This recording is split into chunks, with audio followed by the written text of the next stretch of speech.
In this video, we're going to see an interview with Jonathan Lee Riches where he was caught up in actually many, many lies. You're going to hear this directly from him.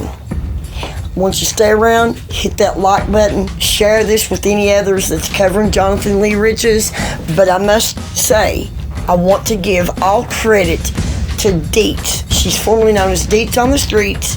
She covered this extensively over a year ago. And I want to make sure she gets all the credit for all the hard work that she's put in this.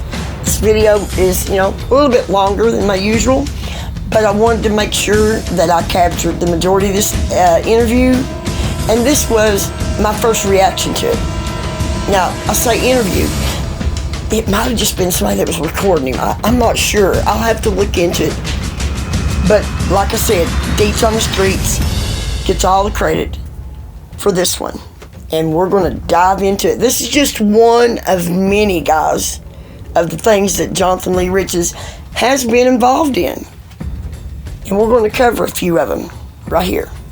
Keep watching. Italian embassy in New York for protection, and I'm wearing a mask. Included in the lawsuit is a photo of a masked man standing in a kitchen. He's holding a February 2003 mugshot of Jonathan Lee Riches. And then in late December of 2012, Jonathan commits the act that spurred the motivation to create this video.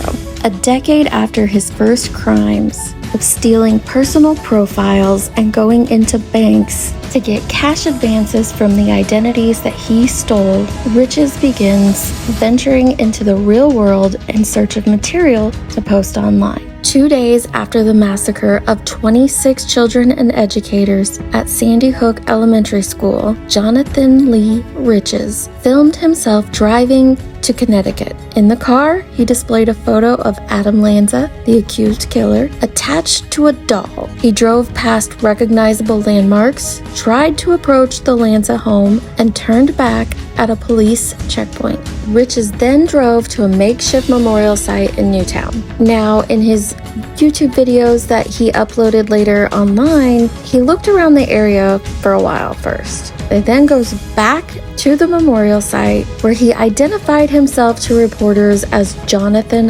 Lanza, uncle of the school shooter. It was reported by the New York Daily News and other media outlets. He told journalists that the killer had been taking Fanapt, an antipsychotic drug prescribed for the treatment of schizophrenia. As photographers snapped away, Riches dropped to a knee and feigned praying for the young victims. Of course, as we all know, this was completely fabricated. Riches has no connection whatsoever to Adam Lanza, and he used this tragedy, this traumatic experience for the entire country. It's the worst school shooting, mass shooting in history. And Jonathan Lee Riches used that tragedy like a parasite. He exploited the hell out of it, and he was proud of it. Heels in the Air has this audio from a 2015 interview that Jonathan did. He describes his actions at Newtown, and afterwards will prove how he was lying again. I went up to Sandy Hook. But they do it. I didn't say I did it in court, though. I tried to play the denial role, but, I was actually at Adam Lanza's window in his house and get chased off by a neighbor. I decided to get on my knees and start praying. At that point, while I was praying on my knees, I could hear the snapshots, like camera snapshot me. So I thought, okay, let me just wing this. So I just pretend I was crying. And I started crying and going hysterical, and the cameras were rolling. I get up from the memorial, and this one media journalist comes up to me and goes, "Sir, you're very emotional here. What's going on?" And then at that point, I just winged it. I'm Jonathan Lanza. So at this point, by identifying myself as Jonathan Lanza, then I started to get flooded like cockroaches. Everybody, all media outlets started swarming me, wanting an interview and asking me my take, and I just winged it. I basically said I was with Adam Lanza 2 weeks prior. We had a barbecue. Everything was fine. It had to be the medication. It had to be the Fanapt, and so on and so on. At that point, I started getting worried, a little scared, because I was getting overwhelmed with the media. I'm not used to media coverage like that. So I basically ran off, kind of walked away from the scene, but I was getting chased by media, and I didn't know what to do, because my car was up the road and I was parked across the street from a church. And believe it or not, during that time, the actual victims of the shootings, the family, were praying in that church, and the church was basically, there was security outside the church to protect the families and whatnot. My car was parked across the street, and I was running up the hill, and the media was chasing me, but I didn't want to get in my car because they might have gotten my license plate and realized that I was not Jonathan Lanza and identified me or whatnot. So I just looked at the church, and I just ran to the church, and at that point, the security saw me and must have realized that the media were chasing me because I was a victim's family member or somebody, so they grabbed me, the security, and ushered me into the church and told the other media to back off the property, and I get into the church. And I was thanking them, thank you, you saved my life. These people want an interview from me and whatnot. I said, you know, my nephew died from this tragedy, and I played.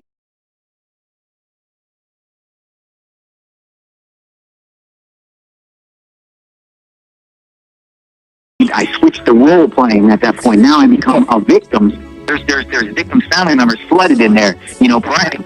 And one of the preachers, or I don't know who he was, he must have been the head preacher there, comes out and talks to me, and I said, look, you don't even understand, these media here are trying to get an interview from me, whatever like that, and I need your help. So he brings over a big gentleman inside the church, and he goes, this guy's a retired police officer, he's security here. Give him the keys to your car, he'll pull it around back, and you can get in your car and leave.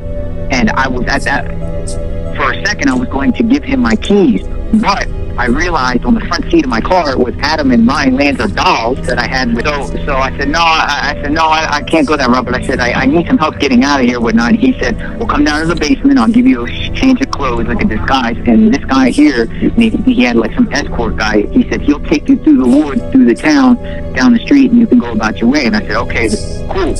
So I put on a different outfit, went out the back door of the church, and we started walking in the woods. And then I realized how, this is ridiculous, it's cold, whatever. So I just gave my keys to the guy that they had with me. I said, look, dude, here, just take my keys. This is my car. It's across the street from the church. Bring it down here right now, whatever, like that. I got lucky because on my front seat, the dolls were there, but I had a towel over the dolls. So he didn't get to see the dolls. So I start driving off. I see the media still outside the church. I drive down to the high school because the word was Barack Obama was going to fly into town and talk to some of the victims' families. He was flying. So I actually parked down the street from the high school and went through the woods up to the high school where there were some media people already camped out there, and I was there for a while. I was there for about an hour or two, but then Secret Service came. They came early before Barack arrived and started sweeping the property. So Secret Service, they asked me up for my media credentials. They asked me who I was, and I told them, oh, I'm media. I'm an independent journalist. And they asked me for my media credentials. I didn't have any and stuff like that, so I got escorted off the property. That was around 4 p.m. that day. This was Sunday, the 16th. The 14th was on a Friday. Sandy Hook was on a Friday, so this was the 16th on a Sunday.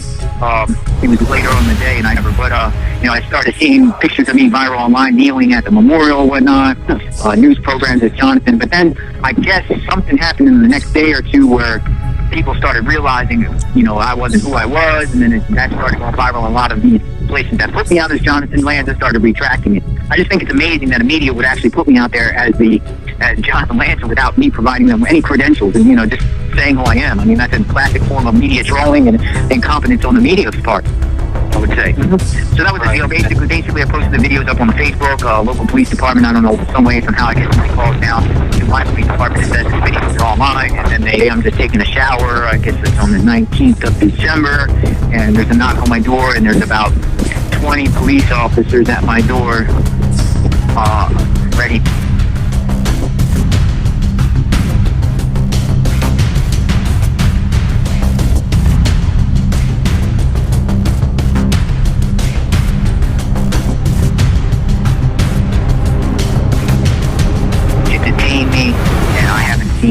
The lighter day since. So Jonathan's first lie was that he was at the window of Adam Lanza and a neighbor ran him off. Well, thanks to his own recording, although this is not from him, it's another YouTube channel had it posted, and it was also on a news site. But from his own recording, that's not what happened. Jonathan Lee Riches. And I'm here with my friend Adam and Ryan Lanza. And we are at Bresson Farm Road, and we are going to the neighborhood of 36 Yogananda Street in Sandy Hook, Connecticut. We are going to go to the house of Ryan and Adam Lanza. Okay, I removed the audio and sped this next part up because all he's doing is driving up to Adam Lanza's house with his creepy ass dolls. I wanted to leave the audio on the first part to prove to you that it is in fact Jonathan Lee Riches. You can tell. I just want to say again, thanks for watching. I think the more that we're informed on about who's doing these missing children's cases and other missing people, the better off we are. This is just one of many stories, like I said, about who's in our community, what they are doing, and what and who they have been in their past. Jonathan Lee Riches is not a good person. I mean, he may be on the scene real quick and you get to see all the action, but now you're watching who he really is. Please hit the like button. Please go check out Deets on the Streets and also some of her past work.